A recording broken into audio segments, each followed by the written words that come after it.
Hello grade 1. Today we'll be reading our first story in the reading workshop, and the title of our story is called A Visit to the Desert.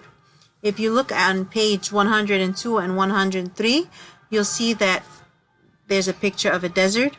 And if you don't know much about desert, a desert is a place that has very hot, dry, and sunny climate, okay? It's very hot there and very dry. That means it doesn't rain much. Okay, and here are some pictures of the animals and plants that grow in the desert. Okay, and the question that we need to keep in our mind is, how do animals survive? Means, how do animals continue to live? All right, okay, so let's start reading on page 103. Tim was looking forward to his vacation. Tim was looking forward to this vacation. Then his parents told him the family would be visiting Grandma in Nevada. Tim was unhappy. He wanted to be with his friends this summer. Grandma is eager to see you, Mom said. She can't wait to take you on a desert hike. Okay, so here the story starts or begins by Tim getting his summer vacation, and he was very excited to be spending time with his friends, but his parents told him that they will be traveling to Nevada to visit his grandma. Tim was unhappy. Un means not, okay? That means he was not happy. He was sad because he wanted to spend most of his time with his friends this summer. So his mom said, "Grandma's eager to see you. She really wants to see you, and she wants to take you on a desert hike." Okay, a hike is like taking a really long walk towards up a mountain or a place like a desert where we can walk and search and explore and try to like discover new things about a place. Okay, so here I wanted to show you that Nevada. I wanted to show you Nevada on the map. So Nevada is one of the states in America. It's on the west side. Okay, and it's near the southwest. So here we say that the climate there is mostly dry and hot. That and has a lot of deserts. Okay, one of the common landforms that you find in Nevada are deserts. Okay, all right. Next.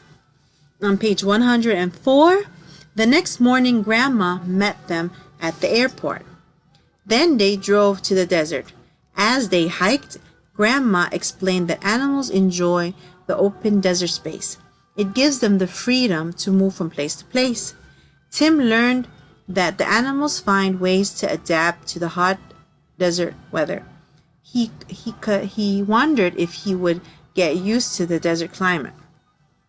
Okay, so as you see on page 104 and 105, here is Tim and his grandmother and his family and their desert hike. All right, so the next day they took a plane and they went to Nevada. Grandma met them at the airport, and then they drove to the desert. While they were hiking, Grandma started explaining to Tim about how animals enjoy living in the open desert. The desert is a big open land, okay, and the animals that live there enjoy the open space, the big space where they can wander and roam wherever they want. They are free to move from one place to another. Okay, Tim also learned from Grandma that animals find ways to adapt to the hot desert weather. That adapt means to get used to or change themselves so they can continue living in the place where they are. So the animals that live in the desert adapt to the very hot climate or the hot desert weather. Okay, as we said before, that climate is the usual weather of a place. All right, so as we said, the desert is usually very hot, very sunny, and very dry, and the animals there find ways to continue living.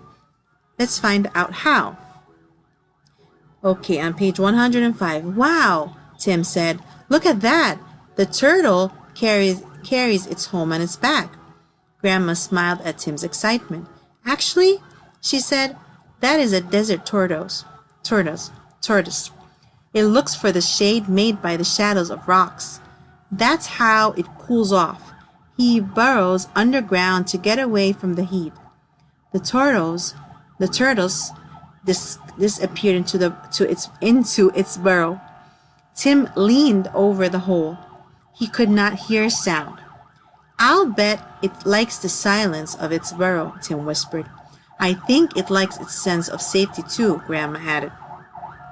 So while they were hiking, they were looking around, and then Tim sees a big turtle, okay? Okay? And Grandma said, this is a desert turtles, okay?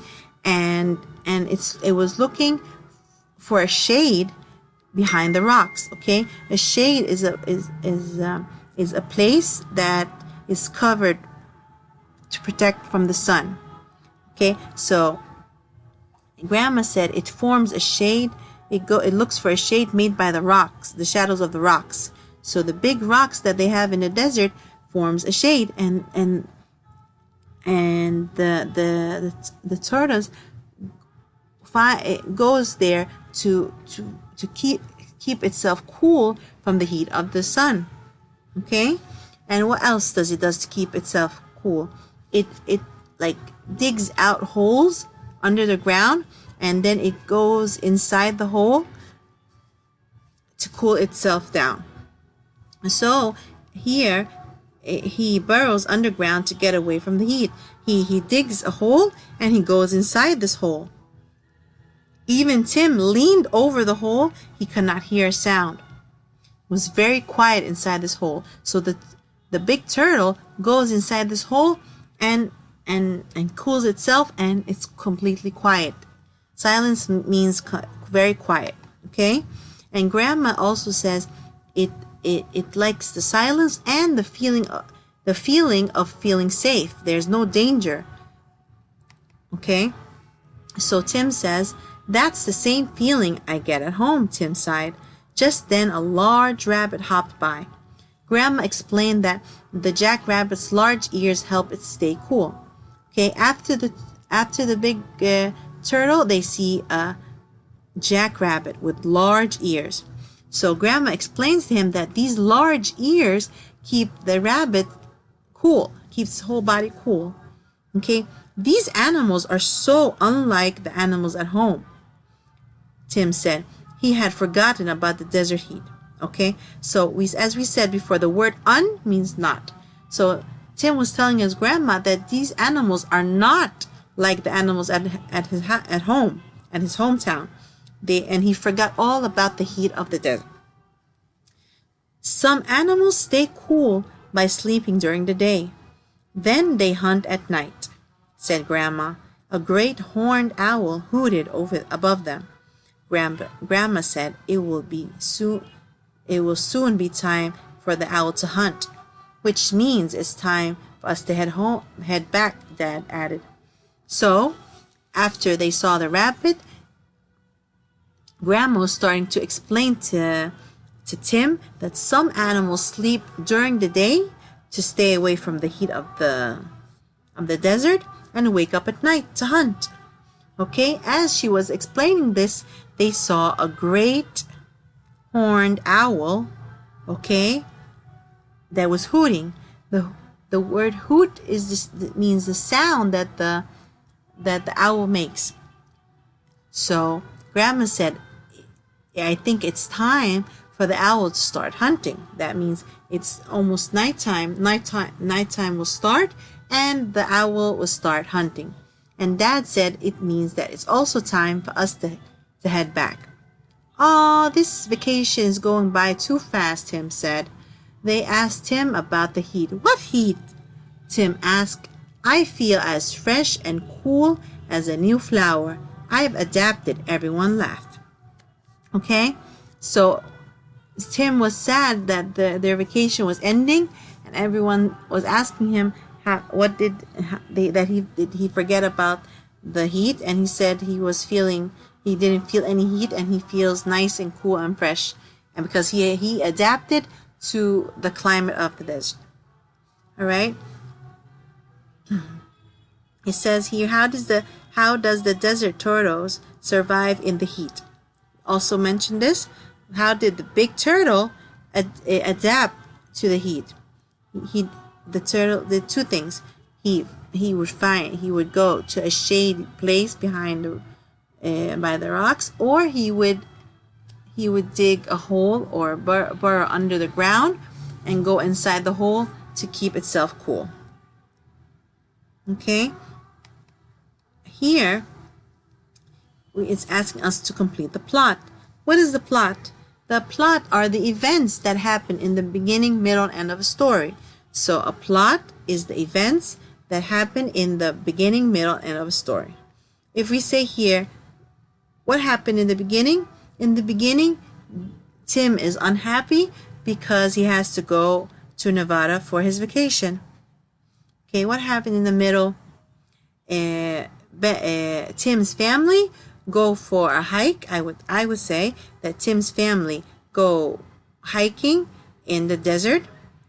Grandma explains to Tim how some animals adapt to the desert heat, such as the desert turtles, the jackrabbit, and the great horned owl. Okay, and the end, Tim is sad that the vacation ended and he enjoyed his hike with his family in the desert. Right? This is something we would say that happened in the beginning, middle, and end, and this is how we ended our how I would fill the plot. Okay? Realistic fiction. As we took before, that fiction means that the story is made up and not real, and so are the characters, but the events in the story could happen in real life. Okay? Okay, what else shows you that the story is realistic fiction?